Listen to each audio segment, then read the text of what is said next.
1500 GMT. This is the pulse on the Joy News channel.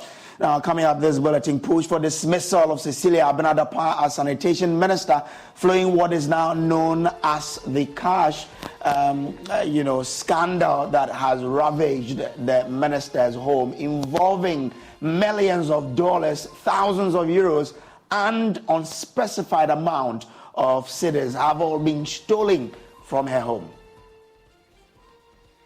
Now, also this afternoon, coming up, we'll also take you live to the University of Ghana for a lecture by former Greek Minister Dr. Osue Friakoto, and currently a flag bearer hopeful of the New Patriotic Party. Now, also in this bulletin, Q's and Lyrics goes down to a big final today. We'll tell you what to expect when we speak to the organizers. Give me love, oh my baby. Say you drive me crazy, only you get martini. I go sing for mama. And who is your money on for that final? We have all of those coming up next year on The Pulse. My name is Samuel Kojo Brace. We are coming to you live from our studio here in the capital of Ghana, Accra, live on DSTV channel 421 and on GoTV on channel 125. Around the world, joyonline.com. Do stay with us for the details.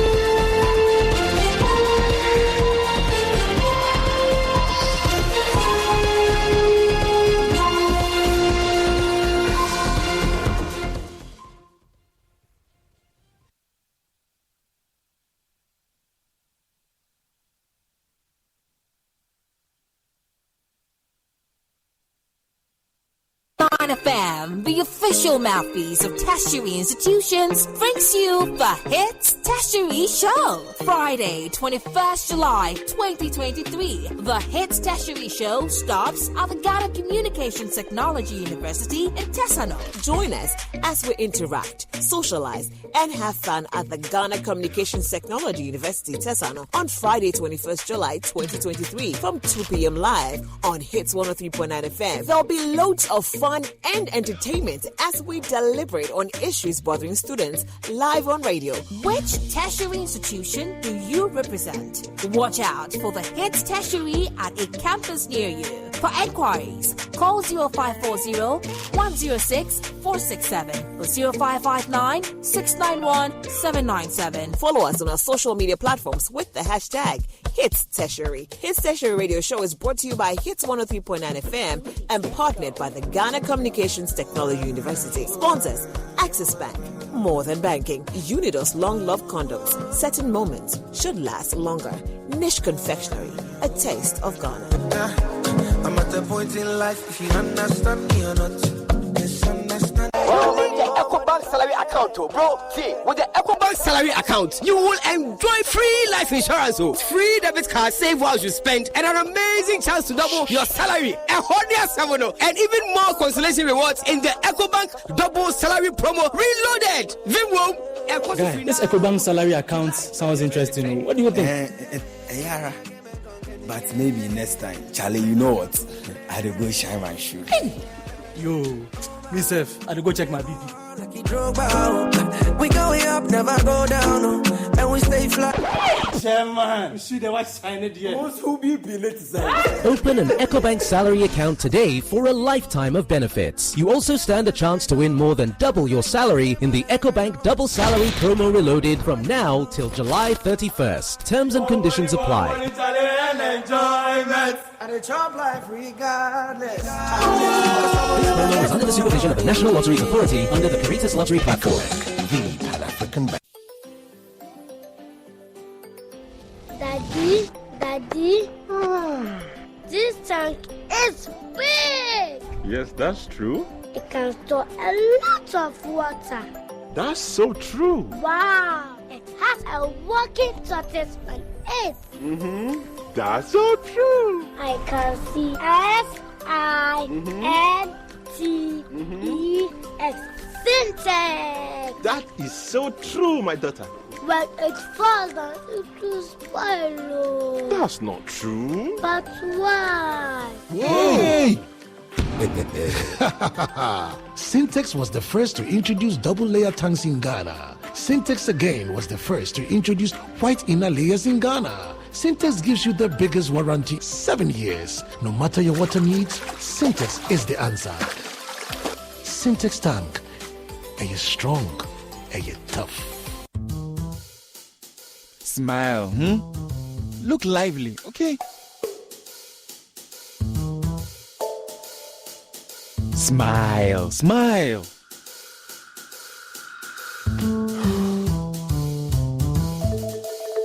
Is the money too small? A bad stomach ruins your day. Don't let it. Take Gastron, your most effective antacid, for the relief of symptoms of peptic ulcer, heartburn, gas pain, flatulence, and indigestion. Hey guys, what are you waiting for? Let's go, let's go. Mwah. Can you bring down the smile small? Gastron, effective relief from stomach discomfort. Manufactured and distributed by NS Chemist Limited. This advertisement has been vetted and approved by the The distinguished patronage of His Excellency, the Vice President of the Republic of Ghana, Dr. Mahmoud Bawumia, Ghana National College celebrates its 75th Speech and Prize-Giving Day under the theme 75 Years of Holistic Education, Nurturing Leaders for the 21st Century. Date, July 22nd, 2023. Time, 8 a.m. Venue, Ghana National College, Cape Coast. The celebration will be climaxed with other landmark events as follows. July 16th, Regional Church Service. July 19th, Inter-House Debate. July 20th, Nananum Inspire followed by a sit down. July 21st, Football Gala, AGM, Flag Raising Ceremony and more. July 22nd, Speech and Prize Giving Day, Fundraising Dinner Dance. July 23rd, Thanksgiving Service, swearing in new executives, Omuto Fufu Gathering, Pool Party. Nananum Enyansafo.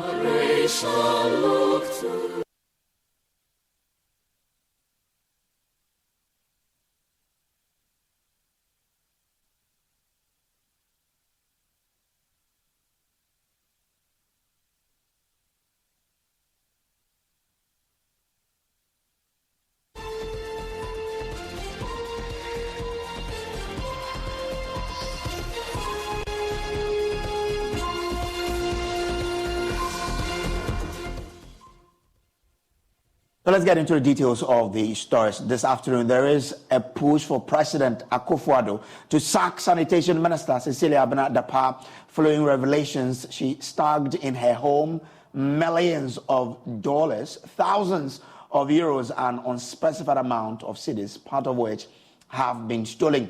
Now, 5 persons have since been arrested and slapped with charges bordering on stealing and dishonestly receiving funds. We'll take you to Parliament shortly, where NDC MPs have been speaking to Joy News about their desire to have the minister sacked and prosecuted. Right now, though, Legal Affairs correspondent Joseph Akable joins me with more. So we will be getting into that story by getting Akable on the line. But we have Kweku Asante, who is joining us live from Parliament. Kweku, you've been in Parliament the whole day. How have the MPs been reacting to this development? Well, so as expected, this has become such a big issue in the House. In fact, if you go around the coffee shop and you have your ears on the ground, you'd see a lot of MPs, ministers, chit-chatting about the development. There are few MPs who are willing to go on the record. In fact, when it comes to majority MPs, they don't want to speak to this at all because this is their former colleague in Parliament and this is someone who is a very popular person within their party, the current minister. But those NDC MPs who have gone on the record with me say that where did Cecilia Dapaah get that amount of money from, and why is she keeping these amounts of money in her bedroom and not at the bank? They seem to suggest that by virtue of these amounts being in the house and not in the bank, and reports that this money may not have been gotten properly. In fact, they go as far back as citing the case involving a former NDC appointee, Anna John Mahama, who said in a leaked tape that she wanted to make 1 million cedis in politics and then she would leave. And the next day, the president fired her. These NDC MPs say that Cecilia Dapaah is not fit to remain in office. She must be fired. some say she must be given the opportunity to resign. But if then she does not resign, then the president should crack the whip on him. All right. So that's what they feel about this particular matter. But is there anything they intend to do if the president fails to act? Well, that hasn't come up yet. Normally, those conversations will be had with leadership on both sides, especially the minority leadership, to try and see if there is something that it will escalate to parliamentary level. But I do not sense that will get to that level. Individual MPs have taken their own initiative to ask about this, especially since this is the personal life of the Sanitation Minister.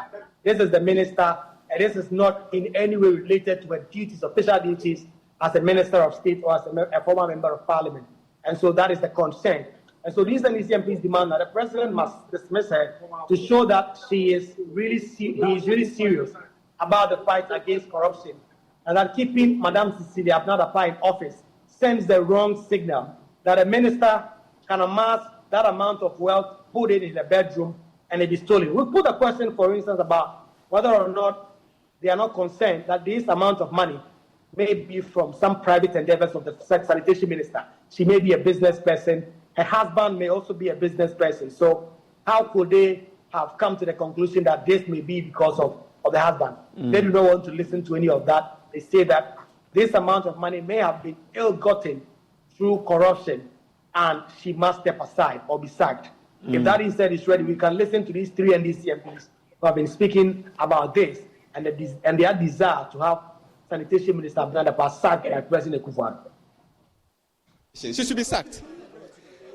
You think if it was under NDC, that woman will still be in office as we talk? No. It's not be a matter of Madam Cecilia Dapaah resigning. Madam Cecilia Dapaah should be sacked. Simple.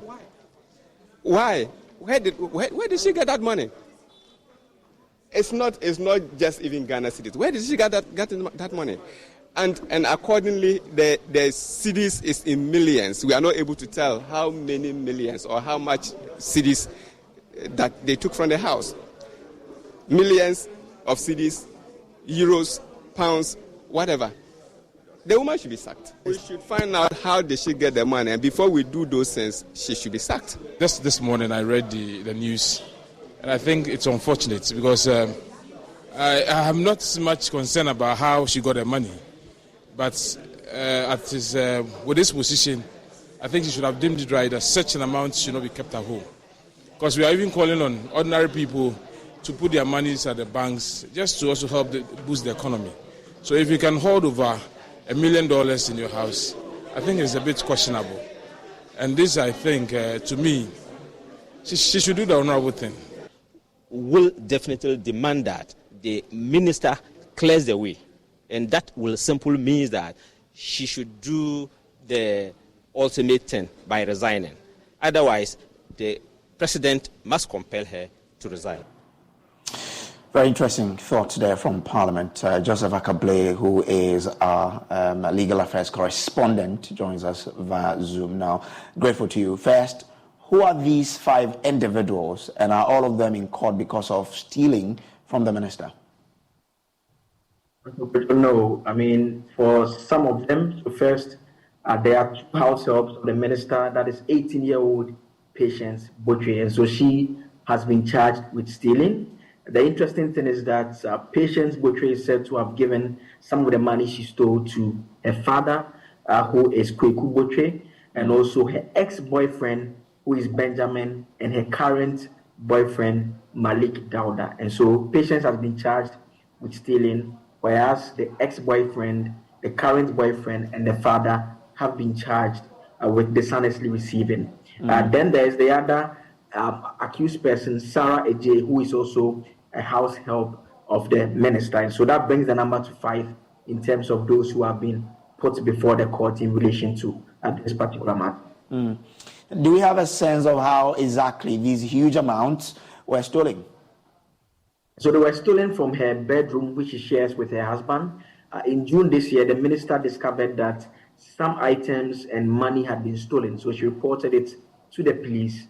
Patience, who is one of the accused persons, the house help, had earlier been found to have entered the bedroom using a duplicate key. So it's at that moment that we are told that the husband actually got home when he opened the door, he heard some unusual noises and realized that Patience was hiding behind the door, and so he reported the matter to the police.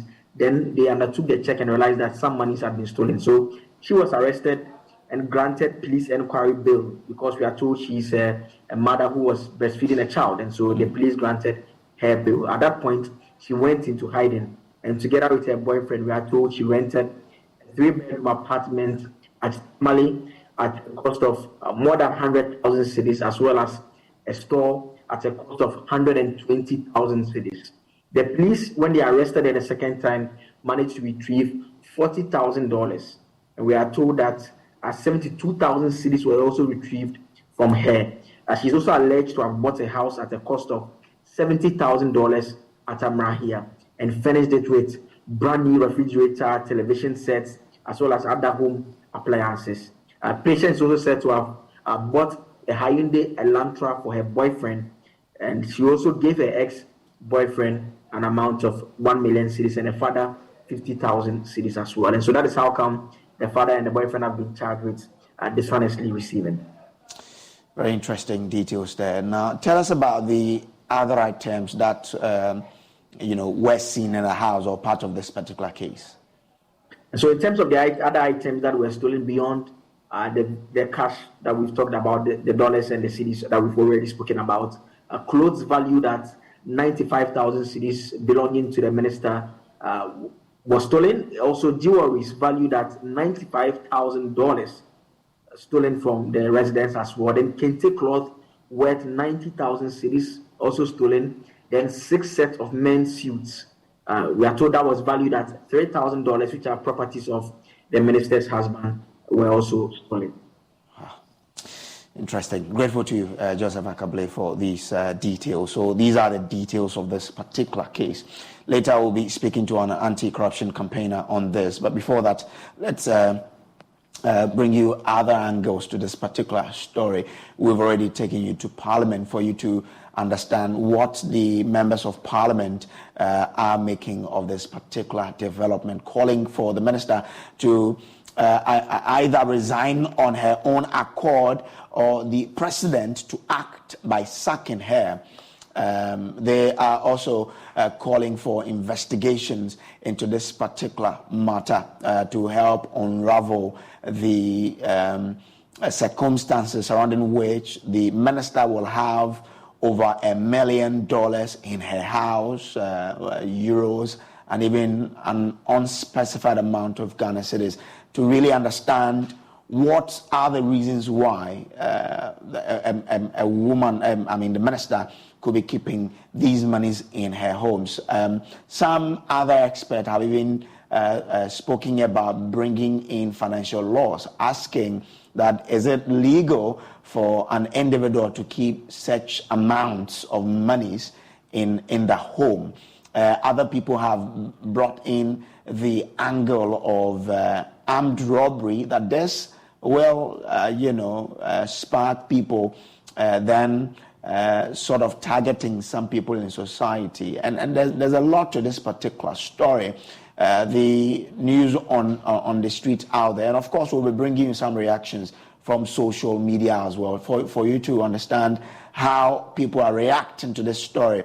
Now, if you go on to Facebook, Twitter, and what have you, a lot more people are communicating or commenting on this particular development. Now, a lot more people are shocked. People are trying to express their thought on this matter. The thing is that a lot more people don't understand how this could be possible. Some people are even bringing in the angle of corruption as well, because they're asking the questions, what work could have afforded the woman to get all of these monies and to be kept in her house? We'll be speaking to Vitus Azim shortly on this particular matter to help us understand, how we could deal with the corruption angle of this matter. How can we even judge that this is a potential corruption-related issue? Vitus Azim, who is an anti-corruption campaigner, will be joining us very, very shortly. But I'll be sharing with you thoughts that people are already sharing on social media. We'll be taking you to Facebook and to share with you some of the comments that people are sharing. Now, on Facebook, people are sharing their various thoughts on this particular matter. I'll be sharing with you some very, very shortly here on the show. This is the Pulse on the Joy News channel. Now, let me try and share with you some of the comments that people are expressing now. This says that is the most popular word in every home under this useless government. How could one person keep over 530 billion in her house under this economy? Where did she get that money? So that is one of the comments that someone has put out there. Now, NDC MPs are telling President Akufo-Addo to sack Cecilia Dapaah for allegedly stashing over $1 million in her house. Mohammed Amin says, while I am disenchanted with the incumbent government in its fight against corruption, I strongly believe political malfeasance can only be curbed by amending our outdated constitution to hold leaders accountable for their actions. They are steering the country towards doom. Ohinaba also J. Cherichie says, poor people who have not 0.0005% of that wealth would come here and defend her. Poor people and unnecessary defense. Kwabena Mankwa says, now being on their side is very difficult. Hey. Nana Kweku Boateng says, Mahama just want to score 1 point. No one is obliged to save his or her money at the bank. But Nana Kweku, there are laws regarding, money keeping in this country. I am not sure it is legal for anyone to keep more than $1 million in her house. Well, but would explore that angle as well. So Thomas Yenemi says Parliament should remove her if the president refuses. David Kofi Intisan says hypocritical statement. Okay, referring to the statement from the NDC MPs. Adongo Azotiwine says this case should not be referred to OSP. Instead, our Blackwa should handle it. We are not interested in prosecution, which will not even happen. We just want to establish the facts, and I trust Samuel Okujeto and Blackwa on this. Prince Pex says, in case you're asking the president to sack most of his appointees, thereby breaking off the government he built, it won't happen because most of his ministers are handling even more of such sums. Okay, I don't know what he knows to make that comment, but Nana Kwame says they should go to Parliament first. Nana Yao Sefa Boachi says she must be fired immediately, and a lot of you are still sharing your comment with us here. Richard Asari says, Okurofo, God will judge us one by one. Such a huge money in your house and not the bank. Shameful. Kiki Joe says, after all this, the suffering youth who are jobless will defend her. Osei Kwabenan Ketia says, I've just finished watching Gold Mafia documentary on Al Jazeera. I know Opana will sack the minister, the sanitation minister. Daniel Fuga says the president would not do that since it's normal with these politicians, including the president. Kurobiso Hene says she must be jailed too. Akromfong Sinai LMS says the chief clearing agent will clear her soon. Rabina Duku says sanitation minister did so. Just imagine the finance minister. Hey, I'm a Ghana. Greatness MC says exactly where she got such amount from. That's a question that Greatness MC is asking. Sani Ibn Fadal says for Ghana to work again, it should be handed over to the Europeans to govern us. These politicians will steal our money and send their children abroad and leave Ghanaians to suffer. Tay Shu Elisha says corruption has fought Akufo-Addo down long ago. Kojo Cristiano Dapaah says, no wonder they sit in high places and say Ghanaians are only complaining. So Ghana isn't hard. And a lot more of you are still joining us with your comment here. Do go onto our Facebook page, leave your comment. What's your reaction to the news that the Minister for Sanitation, has her house helps arrested for stealing more than a million Ghana cedis, some euros and more, some unspecified amount of Ghana cedis. This story is one that we need to spend much time on. We'll revert to the story later on in this bulletin. In the meantime, the chairman of the United States Nuclear Regulatory Commission, Honorable Chairman T. Hansen, is urging the Ghana's Nuclear Regulatory Authority to make conscious effort of getting close to the public to build a trust of Ghanaians in the work they do. Now, using the example of his commission in the state, Chairman Hansen explained that people tend to believe those they can interact with on a daily basis. Therefore, it is an important aspect that Ghana's nuclear regulator must develop. He was speaking at an interactive forum for workers of NRA and the U.S. NRC as part of a working visit of the chairman of the U.S. Nuclear Regulatory Commission to Ghana. Like a lot of places in America, a lot of politics is local. And so people trust the people that they can see and interact with on a daily basis. And so we have regional offices at the NRC, and we have at every nuclear power plant, we have 2 inspectors who are on site all the time. And those inspectors interact with the public, they interact with interest groups, they go to public meetings around these things. And also we have inspectors that come out from our regional offices in Chicago and Philadelphia, Atlanta, and Dallas, who also visit these facilities and also participate in public meetings.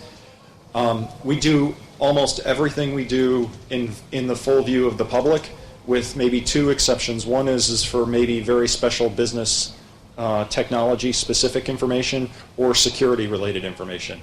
Otherwise, everything is broadcast on the web. As many of the technical folks in the room know, we publish everything on the web. We had a young woman who asked us about New Reg 155. That's as well as all of our licensing basis documents and other things are available on the internet so that people can see those. We frequently will have a public comment period on a particular issue. We frequently extend those public comment periods to provide more opportunity for people to participate in our processes. He also urged the Ghanaian counterparts to develop a pre-licensing engagement as an effective regulatory mechanism. For new applicants, a lot of pre-application engagement is important too. So they're giving us technical information even before they apply, so that we can start to look at some of that and say, oh, when you apply, we're gonna need more information here, or and so forth. And those engagements are very important to our licensing process. And then once they get a licensee, they're responsible for reporting to us and sharing technical information with us, whether it's event notifications, so if a reactor tripped, for example, how quickly they need to do that. But it can also just be routine, also inspection and other kinds of information too. So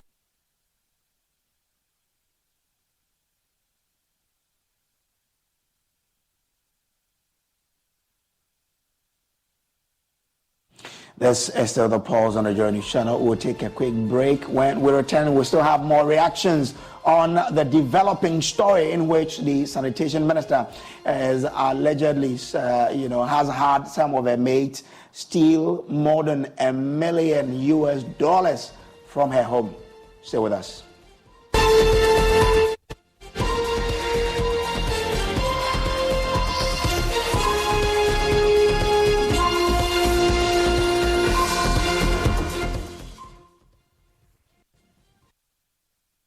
12 ambitious talents, 11 weeks of intense grooming, 7 talents have dropped off.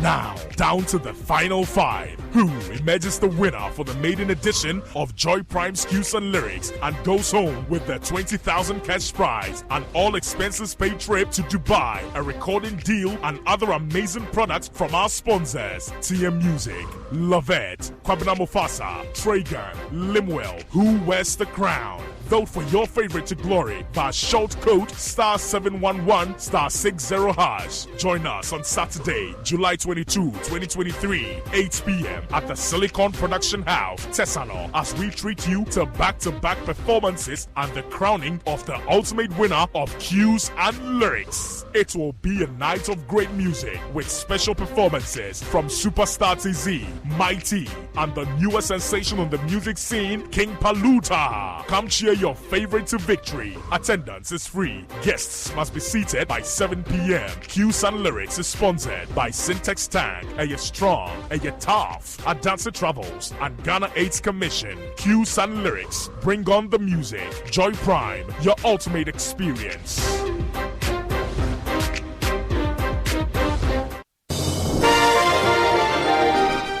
The distinguished patronage of His Excellency, the Vice President of the Republic of Ghana, Dr. Mamudu Bawumia, Ghana National College celebrates its 75th Speech and Prize-Giving Day under the theme 75 Years of Holistic Education, Nurturing Leaders for the 21st Century. Date, July 22nd, 2023. Time, 8 a.m. Venue, Ghana National College, Cape Coast. The celebration will be climaxed with other landmark events as follows. July 16th, Regional Church Service. July 19th, Inter-House Debate. July 20th, Nananum Inspire followed by a sit down. July 21st, Football Gala, AGM, Flag Raising Ceremony and more. July 22nd, Speech and Prize Giving Day, Fundraising Dinner Dance. July 23rd, Thanksgiving Service, swearing in new executives, Omuto Fufu Gathering, Pool Party. Nananum Enyansafo.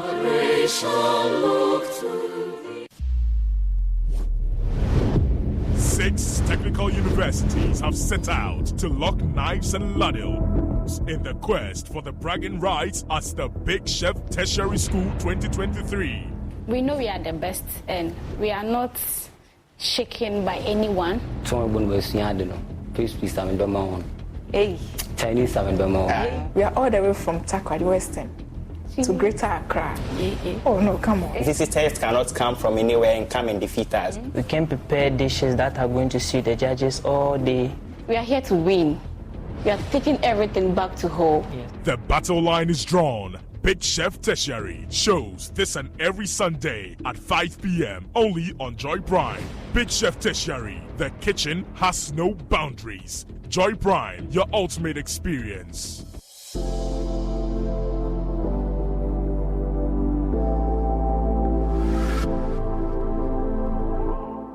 We've had news file over the weekend, and an interesting part of the conversation focused. Oh no, we are out of range. Oh, don't worry, Daddy. I have Alexa in my bag. Alex, what? Alexa, open Multimedia Ghana and play Joy FM. Super Hits Radio, Joy 99.7. Listen to Joy FM, Hits FM, Love FM, live on your Amazon Echo.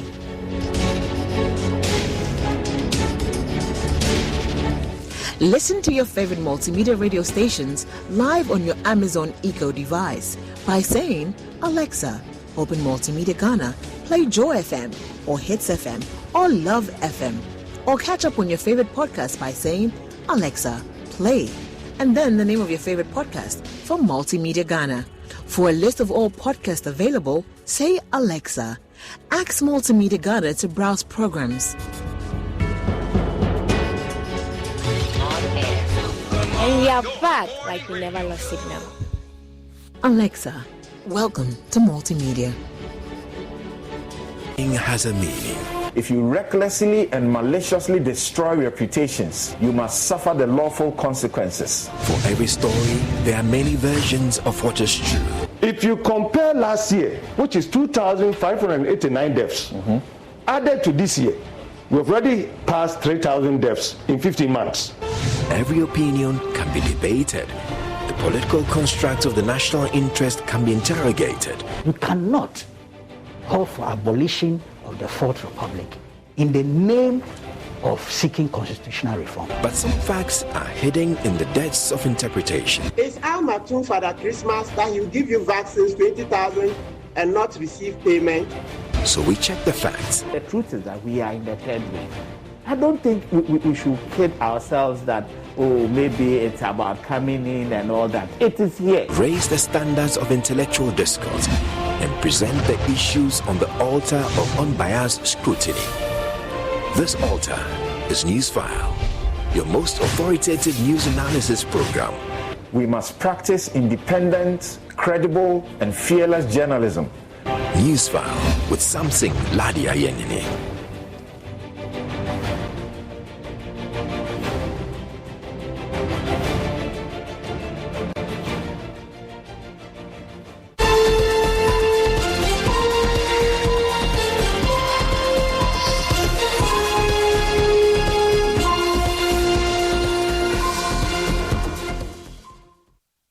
Welcome back from the break. Now, let's revert to our earlier story concerning the Sanitation Minister whose housemates have allegedly made away with huge sums, including over $1 million, some unspecified amount of Ghana citizens, over 600,000 euros. The Deputy General Secretary of the Opposition National Democratic Congress, the NDC, Mustafa Gbande, is joining us live now via Zoom. Grateful that you could join us here. What does the party make of this development where we are hearing that over 1 million cedis has been stolen from the house of the Sanitation Minister? Thank you very much, Samir. I think that basically what is revealing in this matter is not just about the individual involved, because Madam Cecilia Dapaah is a well-respected mother. She's lived a very good life politically. But what is more important is that clearly Ukraine and COVID is not responsible for the collapse of the economy, and that appeals of this government has deliberately collapsed the economy. Does that suggest that the MPP or government through Kenofurata collapsed banks so that they can now keep their monies in the house? And that to the extent that one minister can keep up to a tune of 53 million Ghana cedis, if you convert from the proceeds of what is before the cost, it's up to 53 million Ghana cedis. And that if you reasonably spread this amount to over 30 appointees of the president, who would have been keeping more than Madam Cecilia Dapaah kept, you realize that this economy does not need money at all. And there's money in this government, but appoint money. And that this is just a tip of the iceberg. This is just a tip of the iceberg. And this is a serious matter bordering on, ethical behavior of appointees, to the extent that you are keeping a sum of 53 million Ghana cedis. So I'm not even talking about the source of the money, whether or not it is correlated to the salary or the income and the emoluments put together of the minister. So I'm not even dealing with that. But I'm saying that if you can keep 53 million cedis in your house, and then you turn around to blame Ukraine. Gbande, where are you getting your 53 million cedis from? The economy. For me, that is, if you put what is before the court, the charge sheet, what is being alleged to have taken over $1 million, and then £300, 300,000 pounds, and other currencies, if you put all of it together, you will be having a total of about 53 million Ghana cedis. Well, Mr. Okay, so let's assume that the exchange rate is even 15 cedis to $1. Then the 1 million cedis will come to around 15 million, isn't it? Well, I'm just saying that there are other currencies involved. If you put all of it exactly, yeah.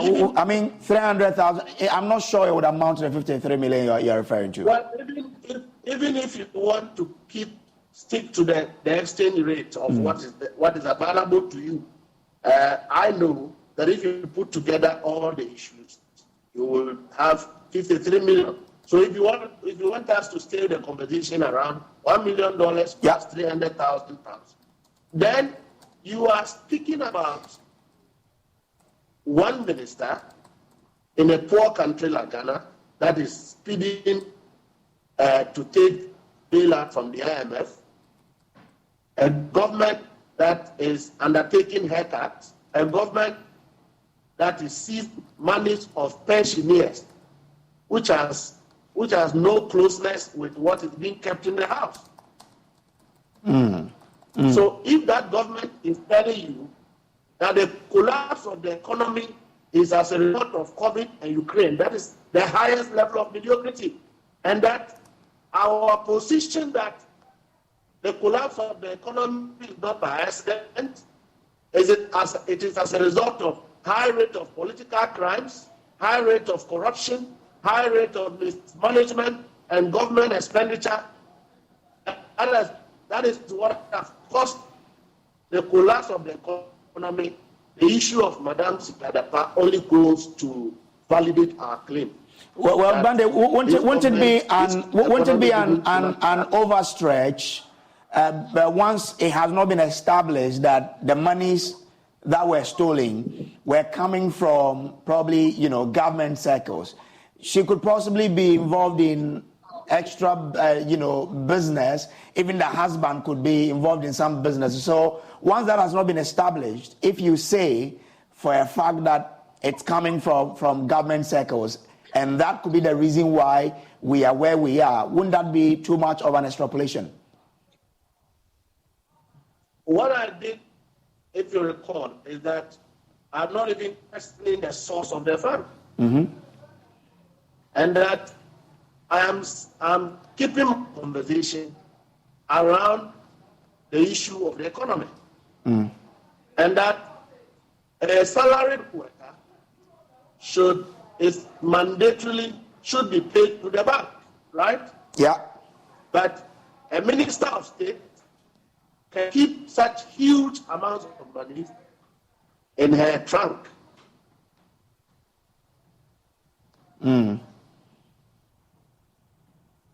Yeah, I mean, as for that, yes. But I mean, when we need money to borrow. If the country needs money, we can go to the extent of taking money that belongs to pensioners, and that ministers can comfortably keep such huge sums of money in their homes. Okay. If we all go and withdraw money from the banks, where would the economy?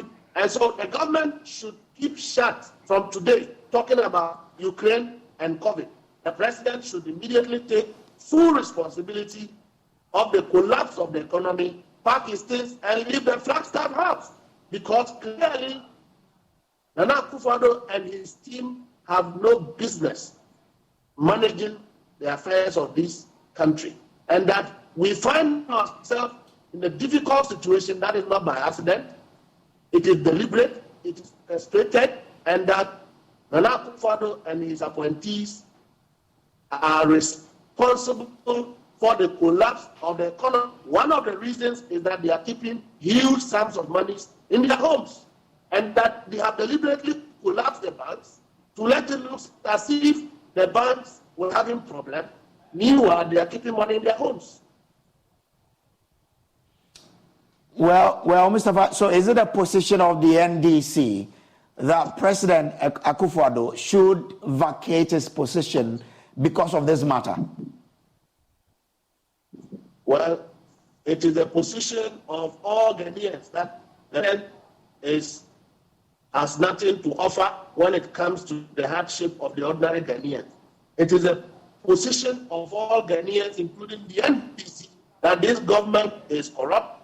It is a position of the NDC and all Ghanaians, like myself, who is suffering, who cannot pay my kids' school fees because the economy is collapsed. It is a position that, in fact, the entire government machinery of His Excellency Akufo-Addo is useless to solving our economic crisis. So they should pack their things and shamefully leave the Jubilee House, because clearly their existence and presence will only worsen the Ghanaian situation. They don't have anything to add.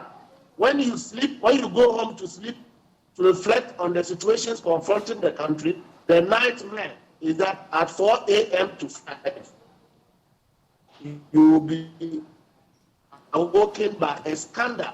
We have scandals coming out every day about this government. We are fed up, and that they have no business sitting at the Jubilee House in the name of managing a Ghanaian economy or an affair. That is the position of the NDC, and that is the position of Ghanaians. As far as this Cecilia Dapaah matter is concerned, it is just a tip of the iceberg, validating our claim that behavioral factors, such as this one, is responsible for the collapse of the economy, and that appointees of government are keeping huge sums of money in their homes.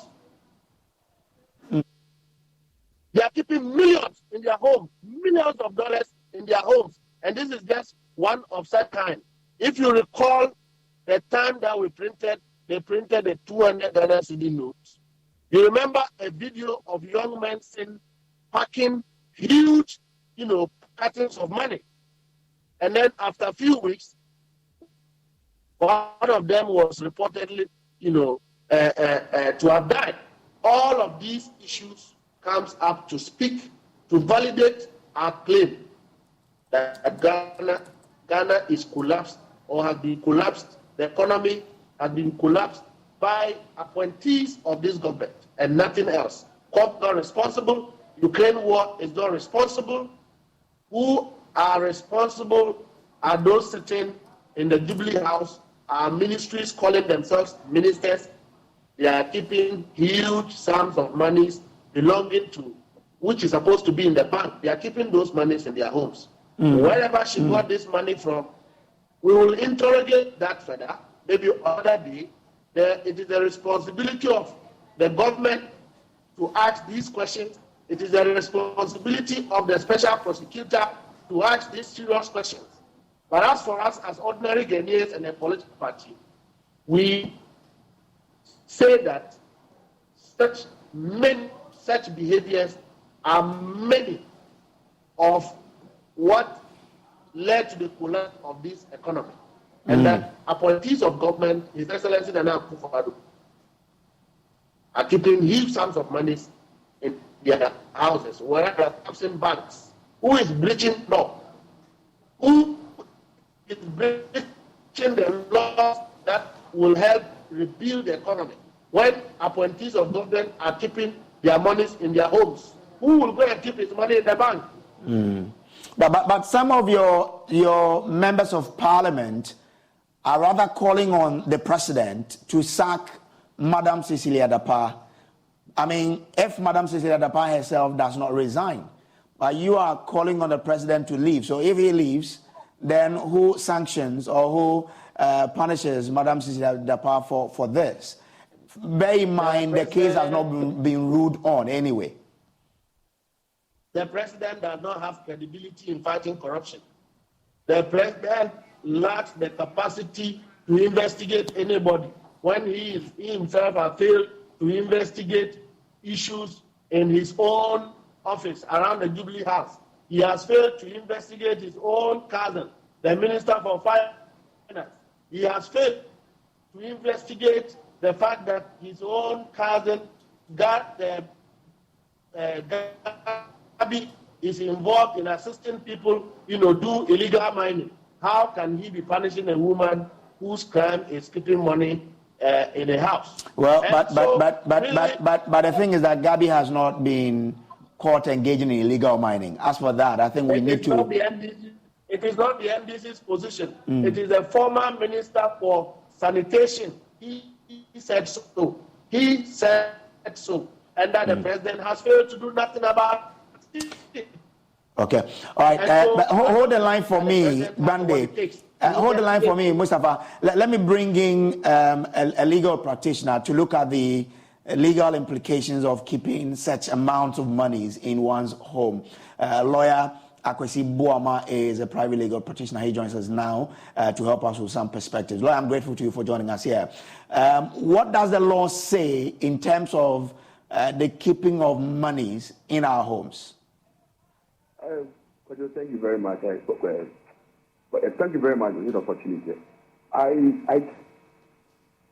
It is not for anything that people are supposed to deposit their money at the banks. But then,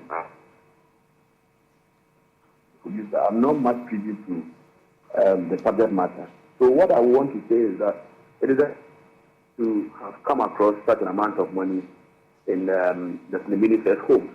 But then I wouldn't want to know the exact purpose for that transaction.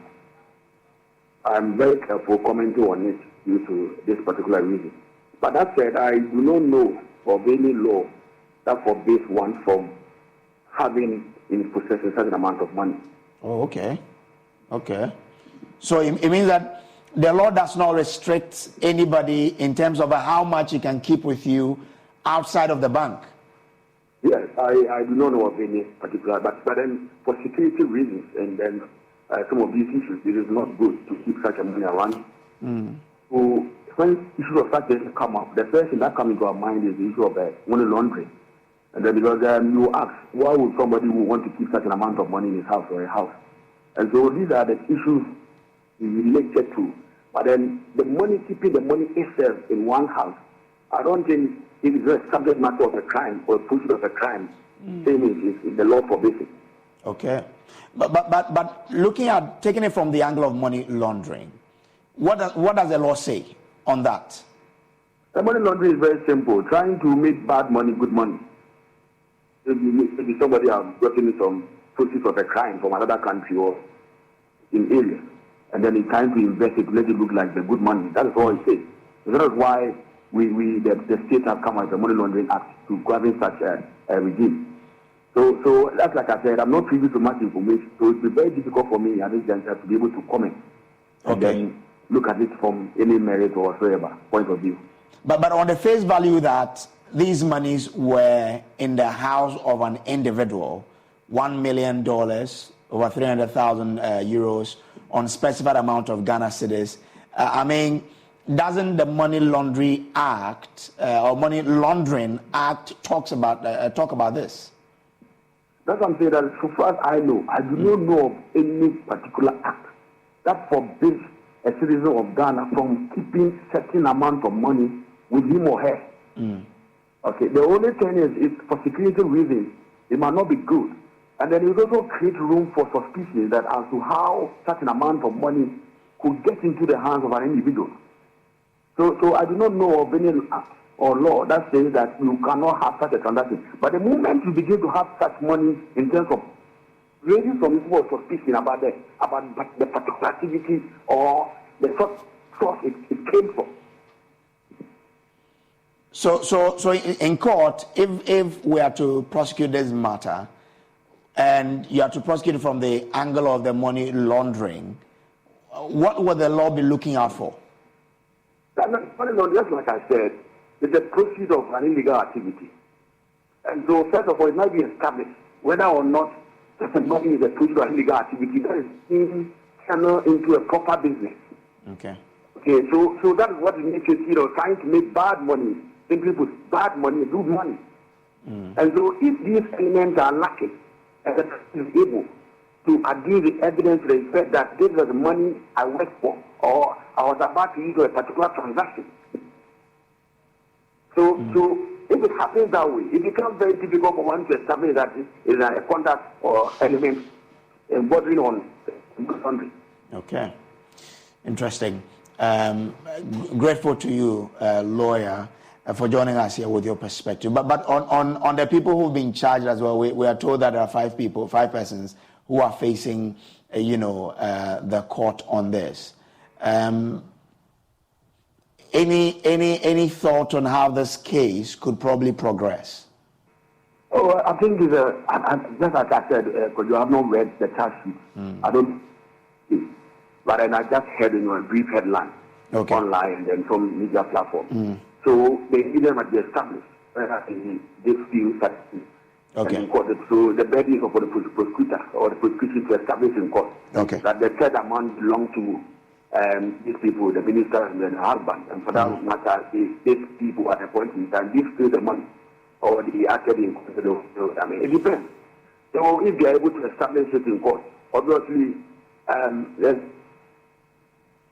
or anything sort of that. The burden is upon them to prove some reasonable doubt. That is the burden in criminal matter. All right. I'm grateful to you, lawyer, for joining us here. Akwesi Boamah is a private legal practitioner. Bande, so if the president fails to act, what will the NDC as a party do? Well, thank you very much. I believe that, first of all, we will not put this conversation to whether or not it is criminal in nature or otherwise, but we have to look at it from the perspective of the implications of the conduct on the economy. That our position is that if appointed government can keep such huge sums of money in their homes, you will invariably collapse the economy. And that the collapse of the Ghanaian economy, they have always started and lied about it and said it is as a result of Ukraine war, as a result of COVID.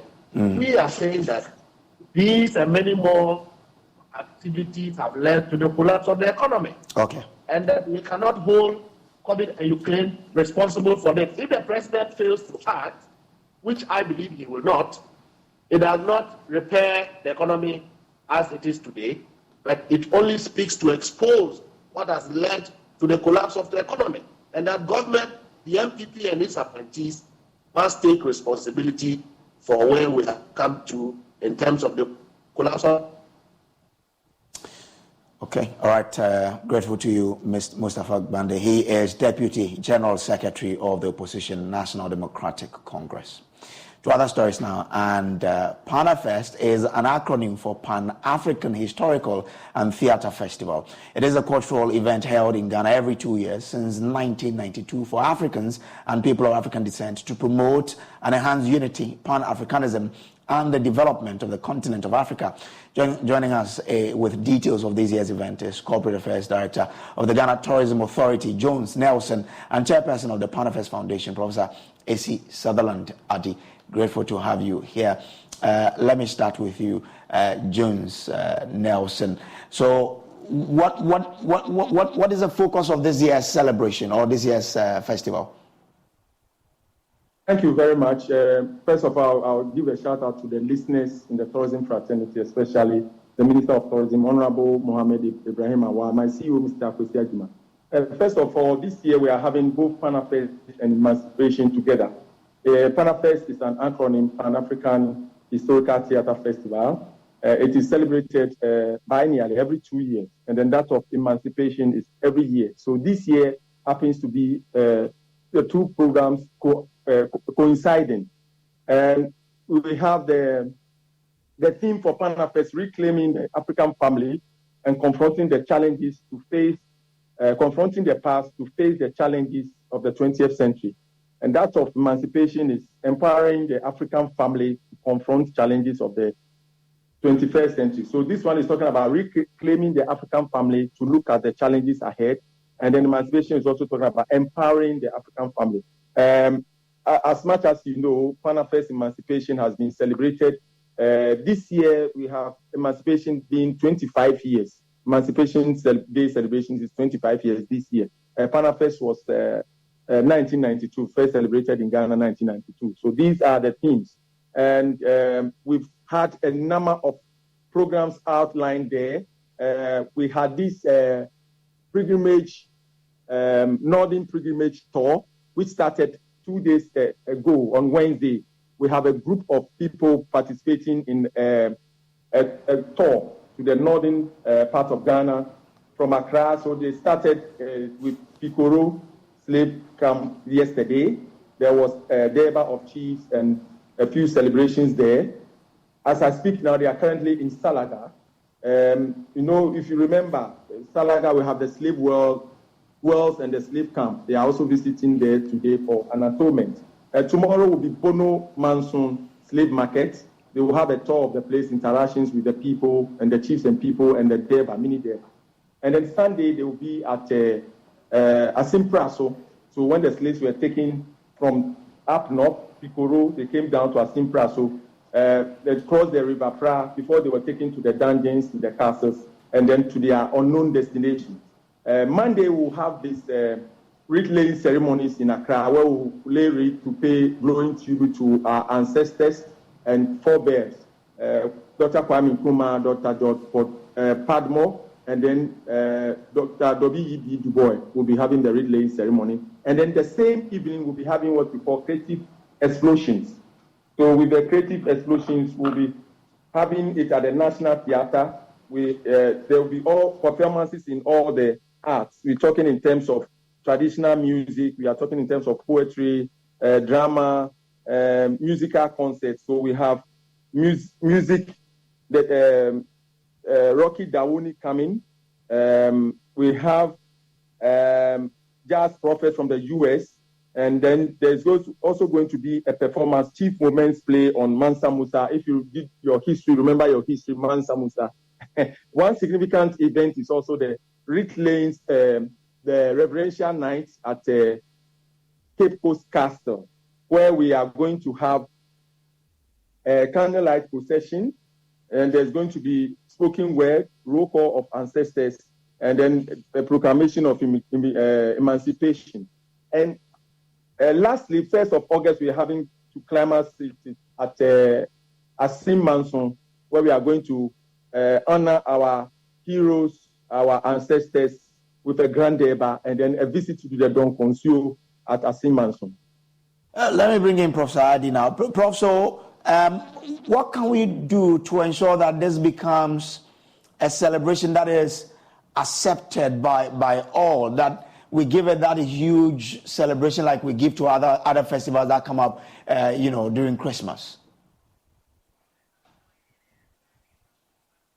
Okay, so Jones, let me give you this. That how do we ensure that we make this festival one huge one and acceptable by many, as some of these festivals that do occur in Christmas do have? The patronage during Christmas is high. How do we do that for Panafest? Okay, that's great. So, like you are saying, we need to bring in add-ons. So, what do we do during Panafest? Formally, people say we restrict it to Accra. So, like I mentioned, I did indicate earlier, we are including all the slave routes in Ghana that the slaves were taken through. Okay.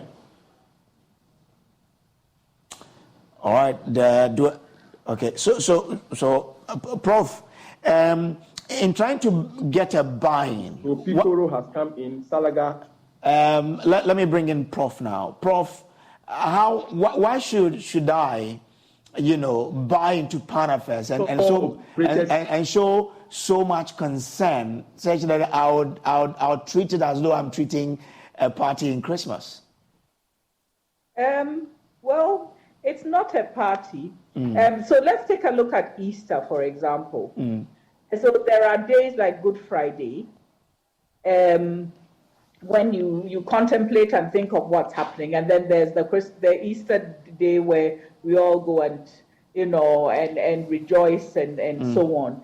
So Panafest is a little bit like giving us the reason, not the surface, not the glamour, but giving us the reason why we must take ourselves seriously and take our history seriously, and delve into it. So it will not, parts of it are, you have your masquerades and so on and so forth, but then you have your colloquia, you have, going through the dungeons and coming out, you have a moment where you meet each other. So I think that we need to see that Panafest, lets us touch the reality. And it also gives us the opportunity to say the things that are difficult to say, but with a view to correcting things and making them better. Okay. And the arts are very well, in a very good position to do that. So I really, really believe that, if we care about where we are going, so that we're not going to go to Ukraine and then when they are filling the trains, they leave us behind and so on. We have to be very conscious of our position in the global world. So Panafest is both joy, but it's also contemplation. Yeah, so on the contemplation bit, over the years, what I've realized, like we limit it to, say, Cape Coast, but this is something that borders on all of us. How do we get all of us along such that during the time we are celebrating Panafest, it's really a national event that everybody will be enthusiastic about it and putting all the effort to ensure that, look, we are thinking about where we have come from, projecting into the future, and making sure that all of us are coming on board? Well, you've got it yourself, just from what you are saying. But let me just say this. We should do a number of manifestations in the different parts of the country. And as I speak today, there's a lecture in Tamale about the resilience, about how people resisted, enslavement. It should be coming on in the next few minutes. People are going on a tour to look at the various places where there were camps and there were markets and all that. And I think that what is critical is that we take the festival out of the cities and out of Cape Coast and go to other places so that we get the buy-in, and other people will now begin to own their own history and we can share. I must say that some of the tours that some of you have been doing and the places that people have been going to, it's beginning to bite, and I think that I want to thank a number of media stations for taking this up. And if I might say so, Accra, for example, on Monday we will be having a concert that features Rocky Dawini, features Chief Mumin, features the Halakasa, features the National Theatre players. And the whole idea is to let Accra also have a taste, of what happens. So we're trying to spread ourselves around. Yes. So in terms of support, governmental, Ministry of Tourism, and probably the private sector, because like you said, this lecture that will be happening in Tamale should be on every screen in Ghana, so we follow. This is about us. Is it that you're not having the required buy-in from authorities and probably the private sector, and what could probably be contributing to that, so that we can solve it and make sure that, for example, next year this lecture should be on every screen throughout this country? I agree with you entirely, and I think that we are going through a process to try to beef up, our strategic planning and so on and so forth, and make sure that our marketing is at a much higher level.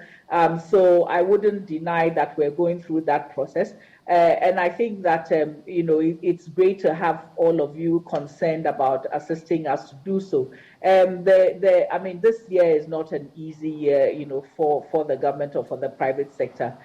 So I don't think that we can blame them too much, but we definitely have to have a lot more understanding, from the private sector, and also some of the agencies of government, in terms of what this brings to us and what this does for us. Because, people come to December and GH and they're saying, okay, after the parties, what do you see? And they want to learn language. They want to visit, sites. If I might quickly say so, we're bringing, the American government is helping us to bring in, a specialist in spirituals, Negro, what it used to be called Negro spirituals. And the person who came, I just saw her a few hours ago. And when she arrived, she just started to cry.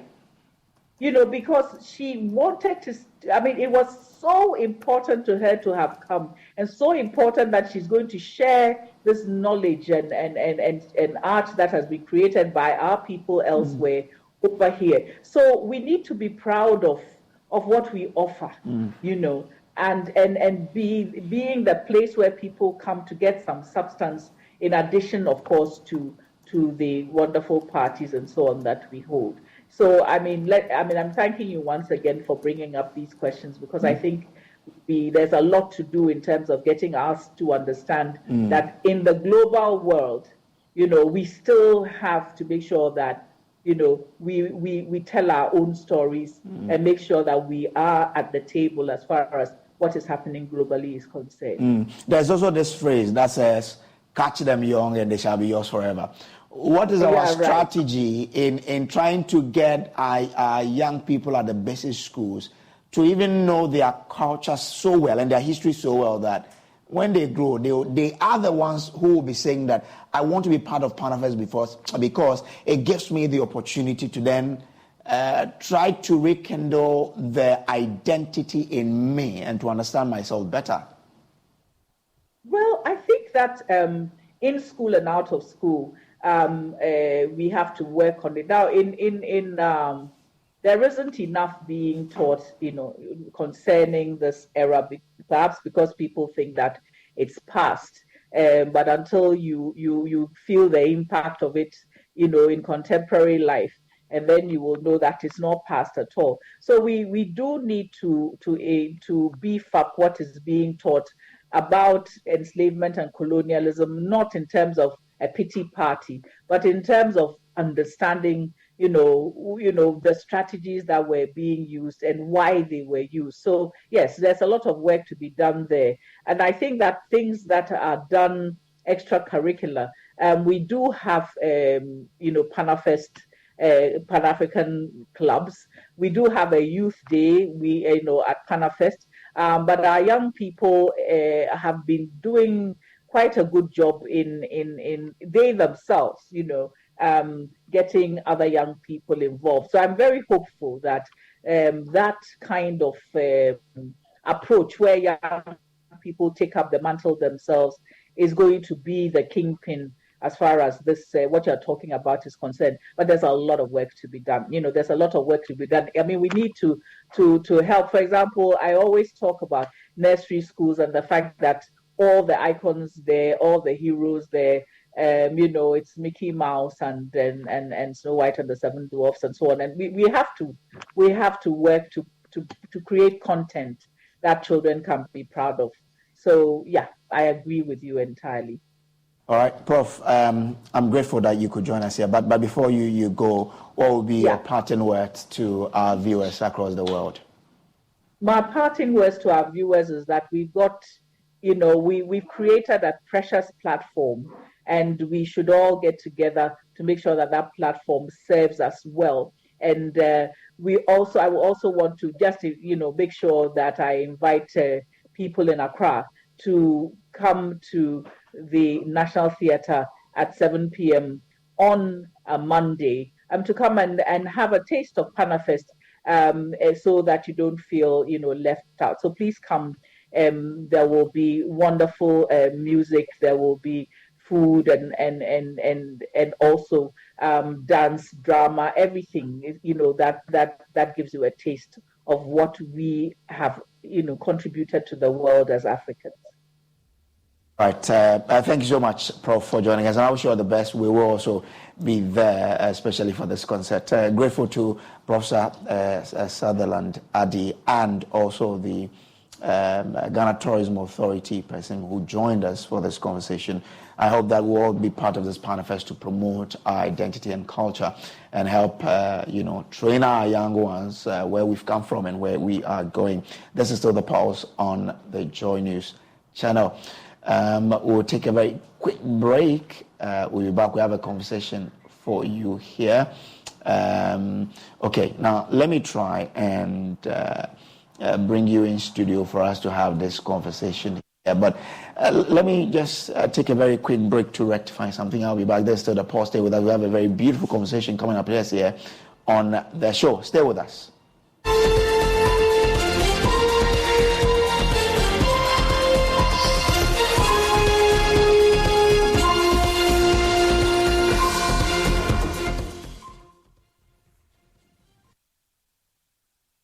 Everything has a meaning.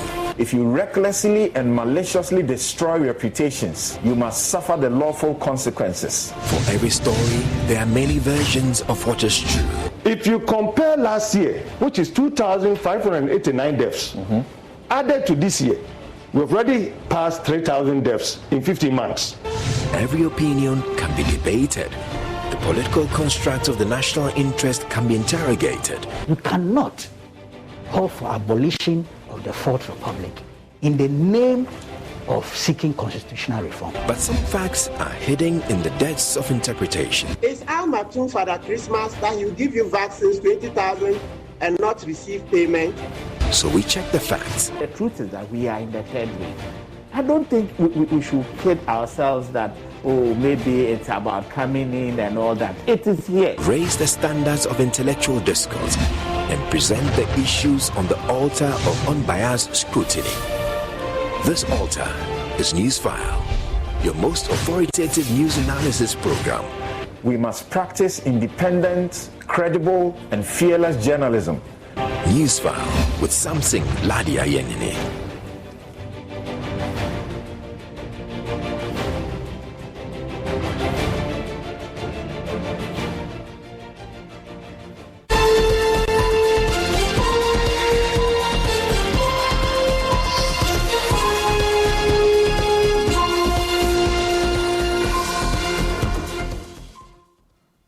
Just going by, we've been talking about PAN affairs, but let's still do something else. Now in the studio with us this afternoon is Johanna Swanika. She is the founder and president of Heritage and Cultural Society of Africa Foundation, HACSA. They are organizing something big in this country, and she's here with us to throw more light on this particular thing they're going to do. For those who don't know, but anyway, thank you. Good afternoon. Welcome. Hello, good afternoon. I guess everything is fine. Thank you so much for having me. Okay, all right. I'm delighted to be here. Oh, okay. Well, good to have you too. Now, for those who don't know about HACSA Foundation, tell us more about HACSA. So it stands for the Heritage and Cultural Society of Africa Foundation, and it is an NGO, non-profit, CSO, which I founded after my term as Ambassador of Ghana to France, Portugal, UNESCO, and La Francophonie. Whilst I was at UNESCO, I realized that we in Ghana had so many resources for heritage and culture, which people abroad, especially in the diaspora, did not know about. So I set out to have a conference around Ghana's 60th independence anniversary, and that was the first HACSA Summit. So this Sankofa Summit, yes, by the name itself tells me that it will be something good. What was objective or the objectives? The objective of the summit, and really the mission of HACSA, is to bring the diaspora to Africa and also to bring to their awareness some of the heritage and cultural sites that we have here in Ghana, which relate to the diaspora. So we have, of course, the forts and castles, which are related to the transatlantic slave trade. But we also have the monuments which are related to resistance, liberation struggle, and independence. And therefore, we call this the full circle. And we bring people from all over the world, people who love Africa, people who are keen to learn more about Africa, and of course, Africans in the diaspora.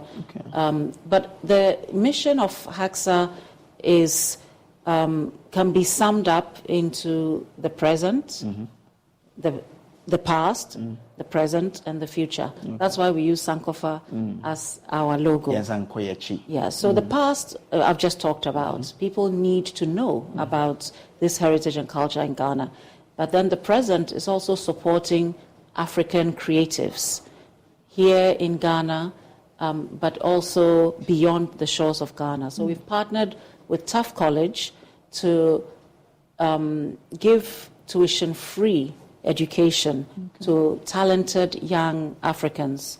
Tufts College does courses in music production, in cosmetology, in dressmaking, fashion, design, etc.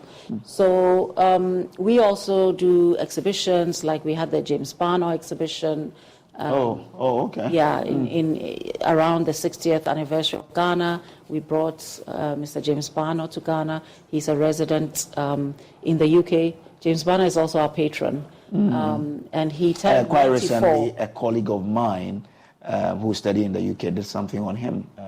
Yes, he turned 94, and HACSA has undertaken to celebrate his 95th birthday here in Ghana next year. Okay. Yes. Now, on 24th, you're having a conference and a gala. What do you have planned for that? And you'll be raising money. Exactly. So I told you about the past and the present. So for the future, we invest in women and girls and in the youth. Okay. And we have a program called Tech for Girls, which we are raising funds for, and also a program called Creatives Lab. And we are implementing these programs in partnership with the Africa Freelancers College, which is short Tufts College. Okay. So Tufts College will implement these programs, but we need to raise the funding to enable support them. Yes, because the tuition is for free. So on 24th, Monday, this very Monday, we will have a conference. It starts at 8:30 in the morning. You can show up and buy your conference ticket at Kempinski Hotel, and we will discuss matters of issues of the day for Africa. Our keynote speaker is the Honorable Samia Nkrumah. We're very delighted to have her. And then we will have panels on finance and investment, on innovation in Africa. We will have a panel on how to be a successful creative artist in Africa, and finally on the topic of the day, artificial intelligence. Okay, interesting. Now it's taking over. Just before we part, what will be your parting words to those watching us? We also have the HACSA Sankofa Network. You can be a member of the HACSA Sankofa Network, and next year we plan to take our conference to the diaspora. So we plan to go to the U.S. to have the HACSA Sankofa Summit in the U.S. for the very first time. So if you want to learn more, visit us at www.thehaxa.org, follow us on social media at the HACSA, and become a member of the HACSA Sankofa Network. And please buy your tickets, register for the conference. We have a gala, we have Kamido as the headline for our gala, and we have Sina Soul and Sophie, who happens also to be my daughter, and those are our lineup. We also have a fashion show with Elikam the tailor, and of course the most important is our guest speaker for the gala, which is Her Royal Highness Lady Julia Osei-Tutu. So it's not too late to buy your tickets at Fidelity branches, and come and join us and have a very good time. Okay, all right. Thank you very much, Johanna Swanika, for coming through, and I wish you all the best for this gala coming. I'm very grateful that you gave me the chance to visit you here in your studio. All right. Thank you. She is founder and president of HACSA. You're also watching the Pulse on the Joy News channel. Now we're taking you to the University of Ghana, where the alumni celebrity platform is having a lecture in which this guest speaker is the former Minister for Food and Agriculture, Dr. Owusu Afriye Akoto. Let's take you to Legon now. My cat joined Twitter last month. Now he's a lion. Charlie, the tension Twitter CEO himself, he delayed the app. But you see, I'm here today to talk about us. In recent years, a lot has been going on for us. You see, our moms used to pray for us, and now we also pray for us. Young ladies pray for us, and young men pray for us to be fat. Oh Lord, bless us in this life. Let ours be soft life. Even in the hereafter, let us still be soft. In times of hardship,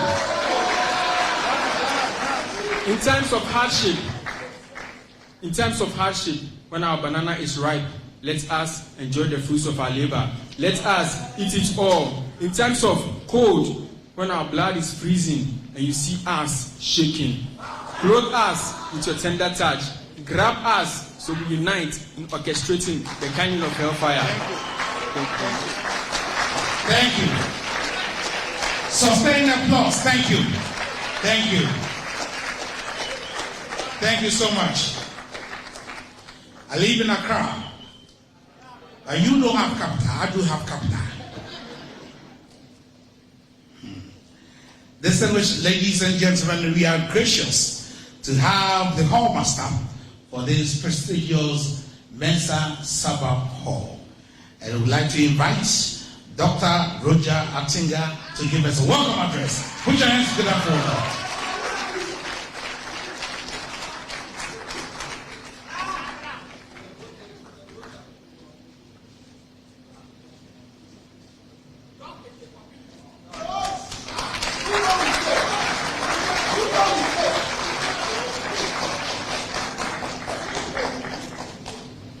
Distinguished speaker of this occasion, the special guest of honor who has now become the chair, Madam Dr. Grace Bediako. All invited guests, my colleagues and fellows of our great hall, Mensa Sabbath Hall. I can see a lot here this afternoon. My dear students of our great hall, who are keeping the place live. All invited guests, members of the university community, ladies and gentlemen, I welcome you to this special occasion of this alumni celebrity guest lecture. Somebody met me yesterday and asked me that Sabbath Hall, you are always fond of crafting things in a very unique way. We know of the university will call them guest lectures, but you term is alumni celebrity guest lecture. What is celebrity about it? I told him that we are the youngest hall of the university, but we are teaching the elders what to do.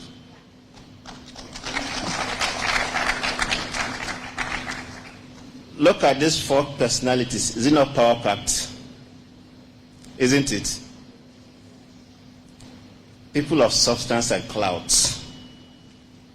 And I'm sure the Lord will bless us with the president of the land.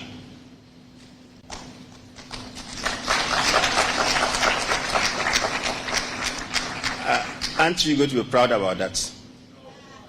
We are. So we are proud to have you, Honorable, in our midst. 60 years as a whole in teaching and nurturing knowledge, honor, and service has been both a good experience and then a challenging task. The hall has come a very long way within the 60-year period. And you know,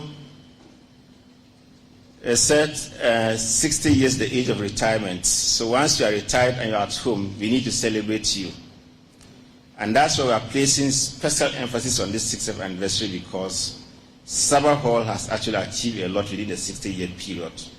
And now is the time to revitalize, marshal our resources, and come together to celebrate the hall for all the achievements over the years. We have produced most of the statesmen in this country. We have produced distinguished lawyers. We have produced distinguished politicians. We have produced distinguished or accomplished academia. What else can we talk about? If the landlady of this university passed through that hall, what else can we talk about?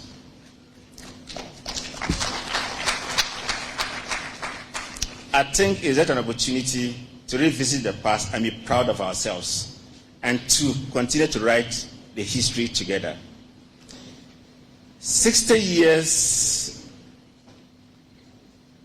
is the period that we need to reflect and then say that it's time to also reassess the hall and see what best or in what capacity we can do to help the hall. And that's why we have outlined a number of activities to celebrate the anniversary. One of them is this alumni celebrity guest lecture. We have had a lot of events within this week. The students have had a lot of colorful celebrations. It was characterized by Girls Corner. Then yesterday we had what is called... All right, so we'll take you back to the University of Ghana campus for this lecture. But in the meantime, let's do something on the cues and lyrics, because this week, or today, we would have the finals of the event. It's been running for some weeks now. Some people are in the final. We don't know who will win, but what's going to happen there? Ibrahim Ben Bracco is a member of the Joy Entertainment, and he is a member of the Cues and Lyrics team. And you call him IB. I'm told the finals will be coming off tomorrow. IB, how are you doing? I'm good. And how has it been like for these weeks that you've been going through this process? Well, it's been amazing hosting all the 12 contestants, but now 7 fell off, and now we're left with 5 for the finals. Okay. 5 are really prepared for it. Yesterday we went for the final rehearsal, and believe you me, what I saw blew me off. I saw them having an unplugged when I hosted them away from the last eviction. After the last eviction show, they gave a spectacular unplugged show. But yesterday, at the finals, with legendary Akablé, Akablé was the one who, he's the one, his band is going to play the finals. Not Joseph Akablé. No, not Joseph. Not the reporter. I'm talking about the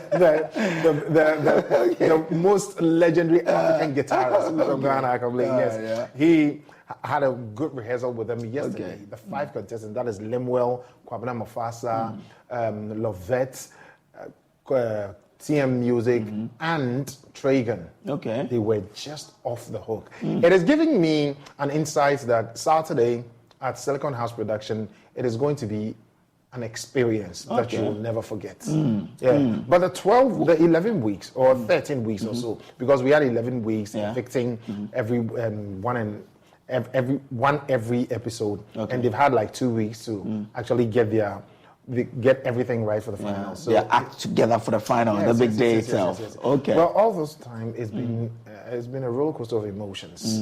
I never thought that there will be a time me, the host, a contestant will be leaving, and I will have mixed feelings that, I wish this guy is not going. Okay. So you build up something, the guys gets to learn, they get to grow, you see a wonderful growth in value and their performance-wise, their vocals, and then on all of a sudden, they have to be evicted. And it dawns on you. I never thought I was going to be affected, but it's been a beautiful experience. Okay. It's been an experience of growth. It's been an experience of these contestants adding value onto themselves with the grooming that they've been going through, all the rehearsal that they've had, the pep talks that they've been having, and also the masterclass that they've gone through. Okay. So it should tell you that they are ready. Yesterday, Akablé told me one thing, that hey, I think the industry has 5 more talents. Okay. I've seen this. Okay. And that's and when he told me, I was held aback because I know his worth. And if you should tell me that the industry has 5 more talents, then I was like, okay. So at least Cues and Lyrics, we did something with the contestants. Yeah, sure. Is it open to the public tomorrow? It's free. Okay. Very open to the public. Another thing too is it's going to be live on Joy Prime. So those of you who are not in Accra, or those of you who won't be anywhere close, but you will be close to your TV set, please make sure you do watch live on Joy Prime. But if you can come there for the experience. I'll be in Takrady, so I'll probably go to our friend and Kwame. Oh, we can watch it. Then watch with Kwame, the master planner for me. but I wish you will be there. So if you're talking about it with me or Becky on any of the entertainment segment, so you will also be able to tell your experience. You know what? I have lived it. Oh, because I've been there for some time, so I know how it's going to be, and I know that once I'm going to watch on Joy Prime, I will get every angle. Oh yeah, you are getting 360 angle. Yeah, so you can, All right, so what time is it starting tomorrow? It's starting 8 p.m. By 7 p.m. everybody should be seated. Okay. And because it's going to be live, we wouldn't want people walking, to be moving. Okay. Yeah, moving up and down. So be seated by 7. 7 p.m. everybody should be seated. 7 p.m. Latest 7 p.m. everybody should be seated. Where's Silicon Production anyway? Silicon Production. You see, when you come from Achimota, Tesano Baptist Church. Okay. Just before the Shell filling station. Okay. After Tesano Baptist Church, there's a right turn. Yeah. When you take that right turn, you go in like 20 meters. Sun Lodge Hotel will be on your left. Okay. Go straight. So when you take the right turn, like 150 meters, Silicon House Production will be on your right. Okay. You can even use Google Maps as well to get to Silicon House Production on Google Map. It will take you right there. Wow. Yes. All right. Any words for our sponsors? Well, yes. Syntax Tank. Syntax Tank is strong. It's actually tough. Well, they have been making sure that every week, ever since it started in April, we have come your way. And also not only Syntax Tank, also Ghana 8 Commission. And the winner is having a full paid expense trip by our Dancer Travel. So apart from the 20,000 Ghana cedi, the 1 year recording deal, 1 year distribution deal, they're also going away for a period of time at a beautiful destination. Dancer Travels is doing. Okay. So many thanks to all our sponsors. Syntax Tank is strong. It's actually tough. Ghana 8 Commission. Condomless sex is risky sex. So please, if it is not on, it's not in. And as it travels. Okay. Yeah. Well, because I also strong that. So that's Ivy for Ibrahim Ben Bracco. Well, Ibrahim Ben Bako. You call him IB. Well, thank you so much, and all the best to the contestant tomorrow. But let's take you back to the University of Ghana campus where Dr. Efriye Owusu Akoto, the former Agri Minister, is expected to be addressing the Vikings Alumni Celebrity Platform lecture. Actually, go now. It is not about how we were here. We started with one. So, Madame started Mensa Sabah. They started Mensa Sabah. It wasn't like, dog, when you were here. It wasn't like that. Distinguished ladies and gentlemen, if you look at the topic today, exploiting agricultural diversification to fund economic development in Ghana. And if you look at that smiling face, Vikings Alumni Celebrity Platform lecture, and that's where the concern is, celebrity. It's not anybody who can give a lecture, but somebody who is a scholar, who indeed is in the academia, and of course is also a celebrity. We are live on Joy 99.7. We are also streaming on Radio Universe and of course broadcasting from Radio Universe. We are also live on Oman 107.1. For those of you at home, you can join us on Dr. Osu Afriya Koto on Facebook.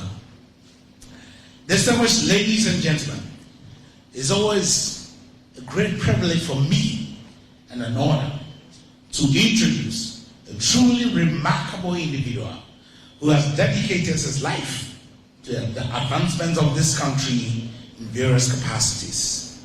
He's a visionary leader, he's a scholar, and a true champion of farmers across the world. A single individual who has left an impressive mark on the landscape of agriculture in Ghana and other parts of the world. Give him this room, he will turn it into a plantation or maybe a coffee farm. His academic journey began at the prestigious University of Ghana here, where he obtained a bachelor's degree in agriculture. He furthered his studies and earned a master's degree in agricultural economics from the United States International University in Nairobi, Kenya. His quest for knowledge led him to the Harvard University, where he completed with doctorate in agriculture economics. Distinguished ladies and gentlemen, with a burning desire to make a difference in the lives of farmers and the agricultural sector as a whole, he returned to Ghana after completing his PhD. He began his career as an esteemed lecturer here. Did you lecture here as well? Okay, I was surprised. But he can be a very good lecturer. I guess so. But he was the former Member of Parliament for Kwadaso constituency. And he held that position and brought enormous development to Kwadaso. Today, and I'm glad that Dr. Atinga mentioned that, the Planting for Food and Jobs. The Planting for Food and Jobs is his biggest flagship program of the New Patriotic Party, and he is the creator of the Planting for Food and Jobs. Put your hands together for him. Distinguished ladies and gentlemen, his contribution to agriculture is there for us to know. All of us, it's not just in Ghana, but in other parts of the world. The United Nations, the global institution have all given him accolades and given him credit for his initiatives in the agriculture sector. Beyond that, he's a man with genuine humility. He's a man with integrity and a deep concern for the people that he serves. Distinguished ladies and gentlemen, our distinguished speaker, our distinguished lecturer, because today he's giving us a lecture here. So our distinguished lecturer, the man to lead this nation, Honorable Dr. Owusu Afie Akoto, a visionary leader, and a man with enormous integrity and ingenuity.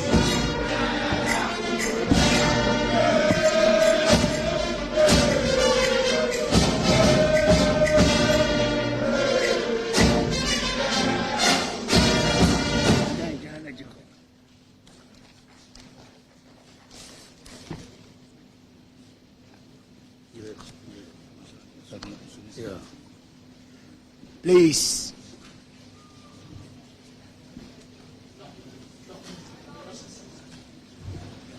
Could you please resume your seats?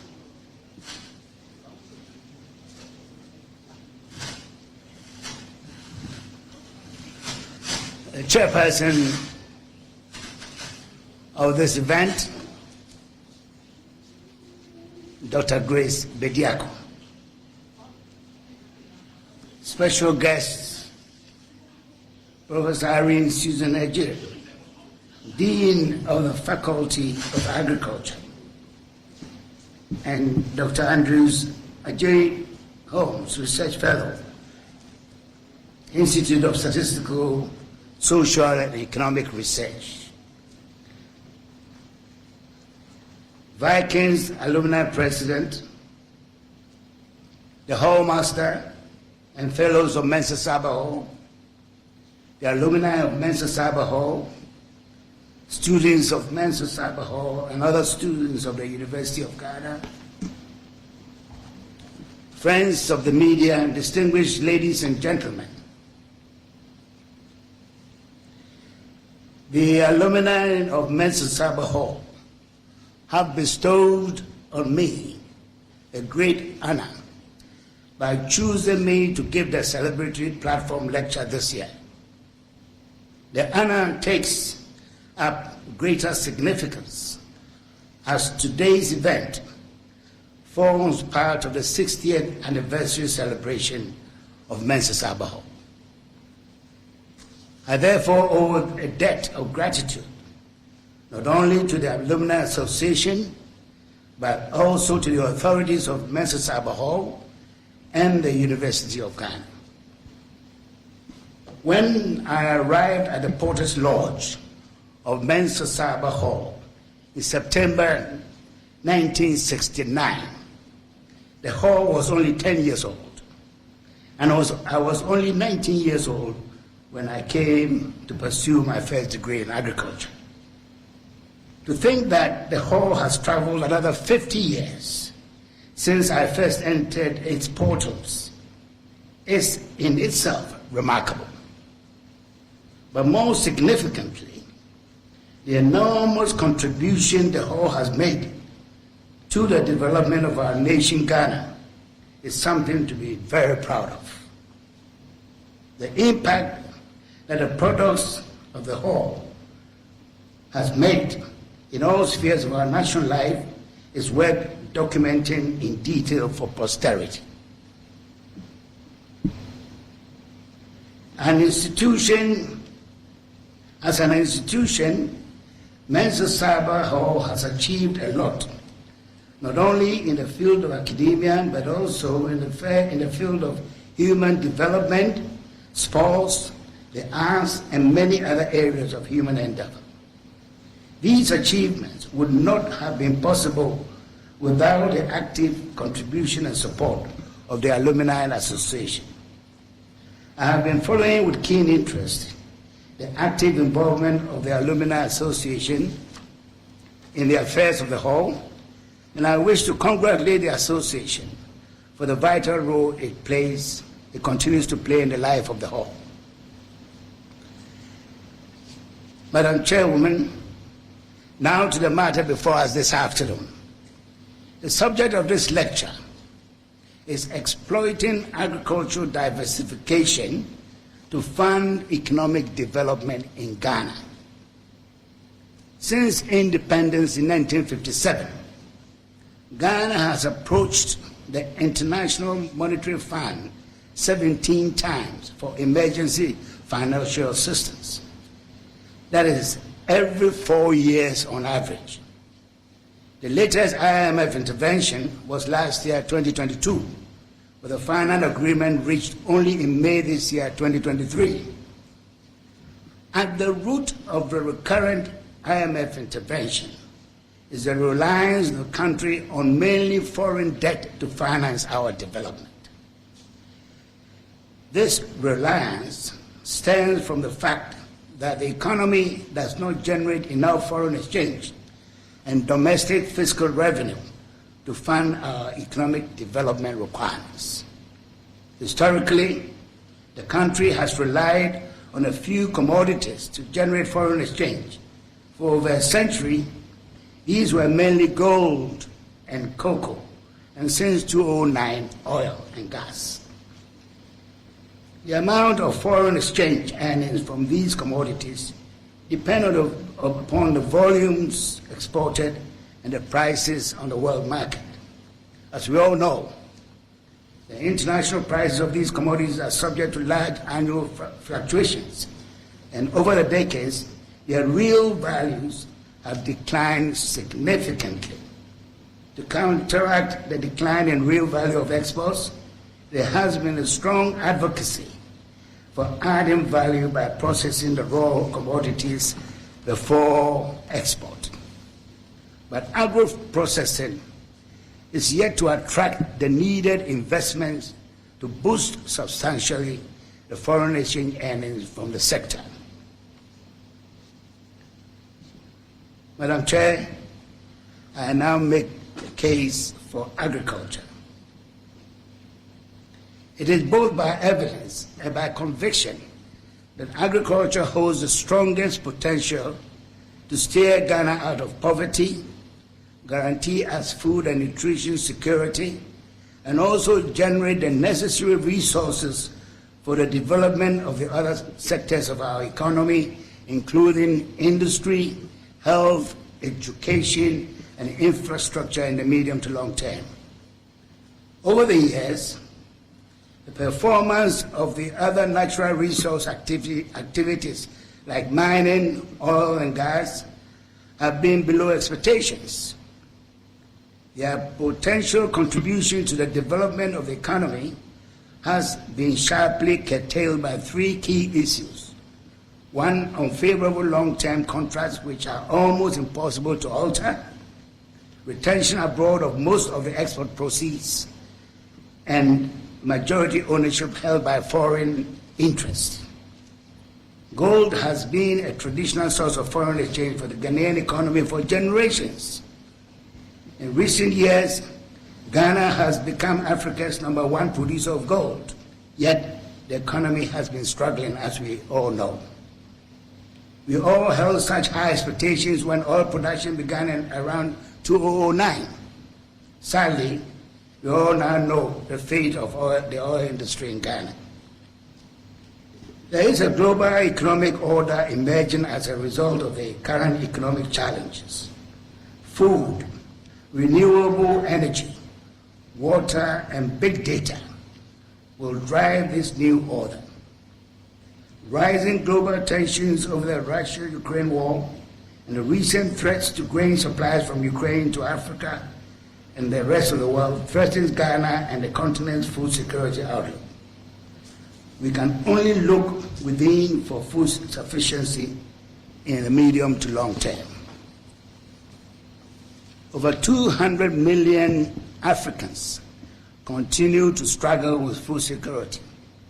This issue has been further deepened by COVID-19, the effects of climate change on agricultural production, political unrest across the continent, macroeconomic instability, and the raging debt crisis that many African governments face. Despite these obstacles, Ghana's agriculture sector has shown immense promise and offers significant opportunities for transforming our economy to provide food and other products to the rest of the world. Brazil, China, Malaysia, Thailand are recent examples of agricultural success stories in driving economic transformation.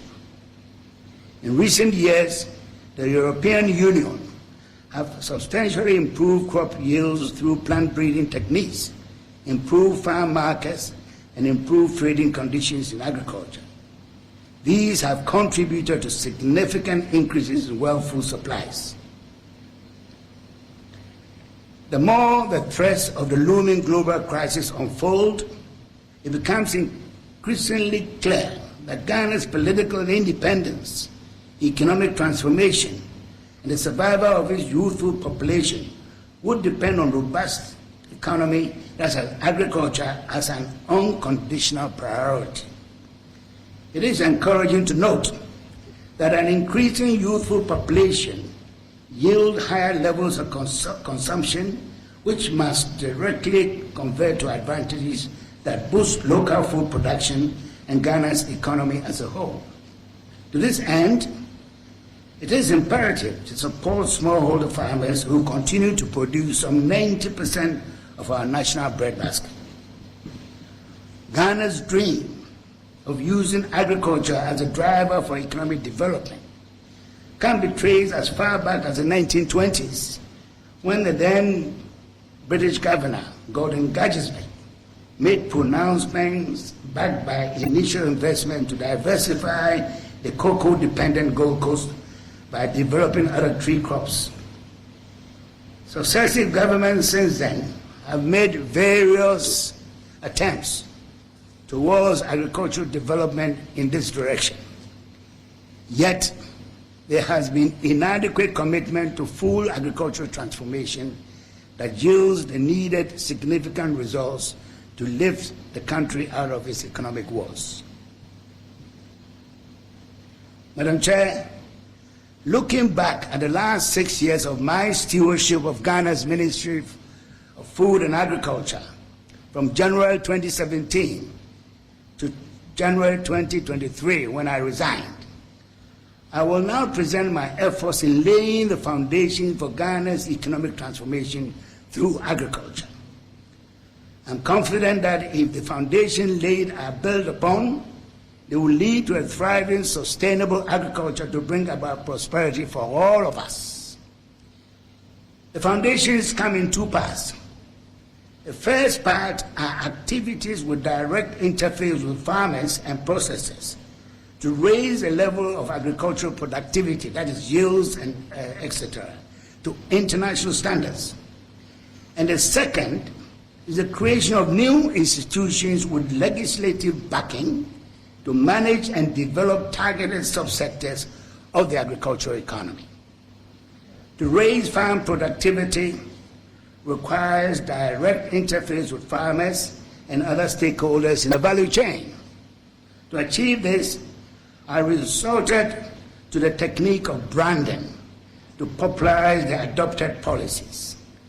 Planting for Food and Jobs was adopted as the brand name. PFJ has 5 modules: the food security, tree crop development, horticulture, livestock, and mechanization. Madam Chair, I want to take these 5 in some detail. Food security. The ministry made significant investment in farm inputs in order to increase productivity that raises incomes of farmers and achieves national food security. Food security. In the period 2017 to 2021, the government invested 2.6 billion Ghana cedis in subsidy to procure and distribute 1.4 million metric tons of fertilizer and 93,000 metric tons of improved seeds to more than 1.7 million farmers. This investment generated farm output worth 47.5 billion cedis at the farm gate. This presents a huge economic rate of return on public expenditure under the Planting for Food and Jobs.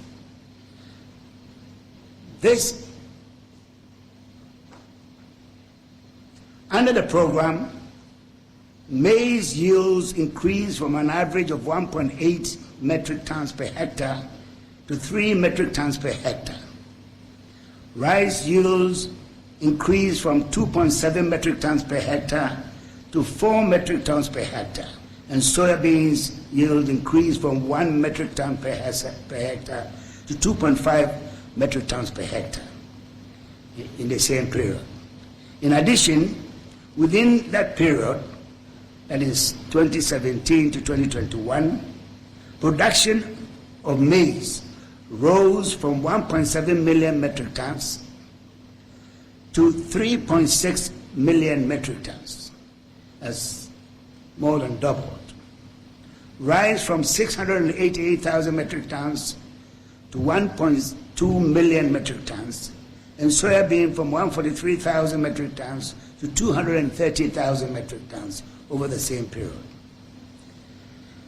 In 2017, 202,000 farmers benefited from the PFJ subsidy program. But by 2021, the beneficiaries had grown to 1.7 million farmers out of a total population of 3.1 million in Ghana, as captured by the Agricultural Census of 2018, the first conducted in 38 years. Tree crop diversification. As indicated earlier, in 1966, in 66 years, Ghana has approached the IMF on 17 occasions for emergency borrowing.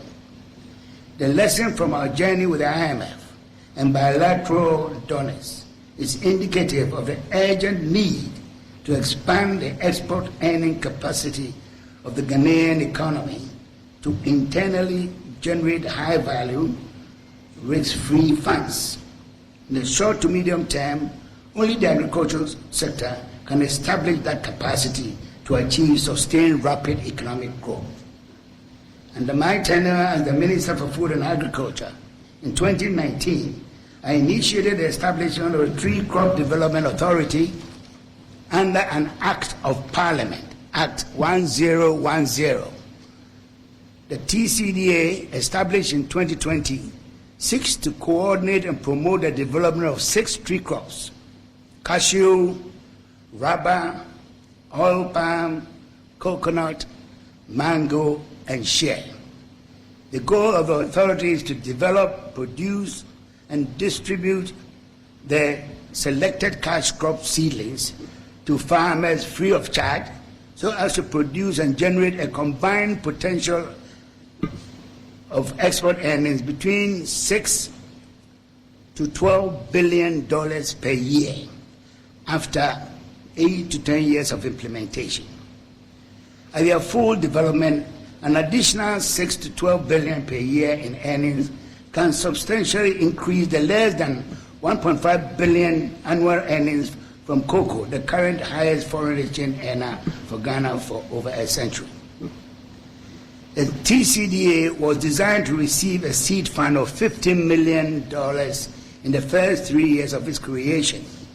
Unfortunately, in its current third year of operation, it has so far received only $3 million, equivalent to 20% of the capital needed since its establishment in 2020. I'm glad to hear that last week the World Bank has announced funding to support TCDA, an aspect of Ghana Cocoa Board's activities, to the tune of $200 million.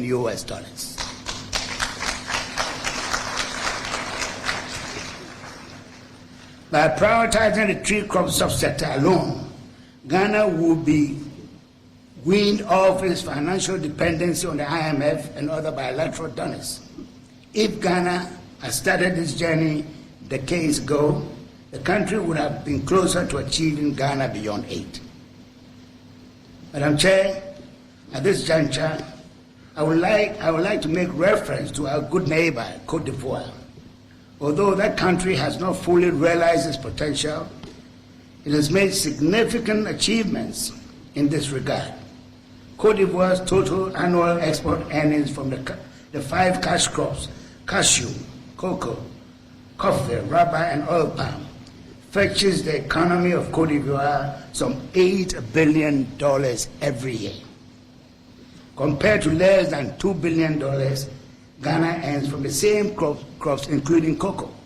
So you see how far back we are on this journey to realize our agricultural potential.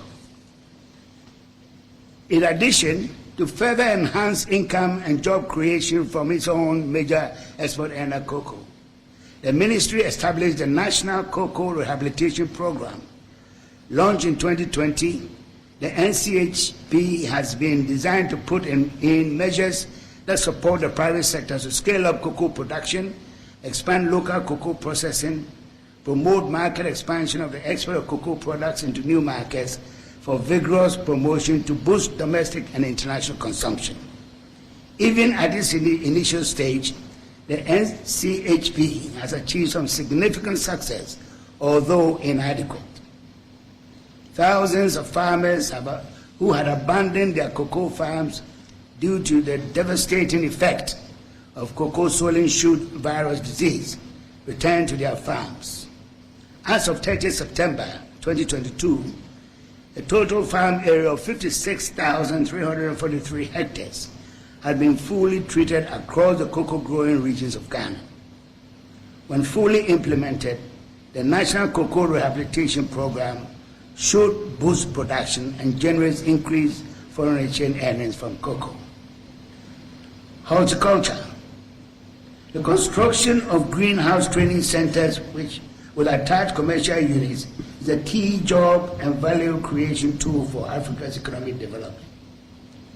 Under my leadership, we constructed 3 greenhouse training centers with an attached commercial unit at Dawinya, Akumadan, and Bodjasi in the eastern region for training 537 youth in high-quality vegetable production. These vegetables are sold to high-end shops scattered across various cities in Ghana, including Palace Mall, ShopRite, Starbite, KFC, Burger King, and Tema, amongst others.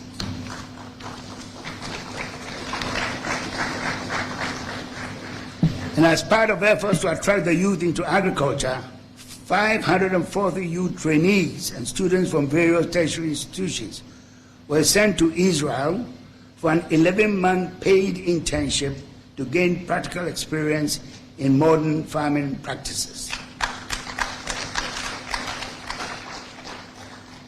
The young beneficiaries have been assisted to set up their own farm enterprises. Madam Chair, another area for development in Ghana's agricultural sector is the livestock subsector, which plays a significant role in the provision of proteins in our food, which is critical to the health of the country. Under my watch, Ghana's veterinary services have seen substantial improvements. Works done included the installation of new laboratories, re-equipment of old ones, and the recruitment of 500 additional veterinary personnel. The poultry industry faces various challenges. Key amongst them is the high cost of feed and the high importation of cheap poultry products onto the market in Ghana. There is a double-edged solution to this. The first is to regulate the importation of chicken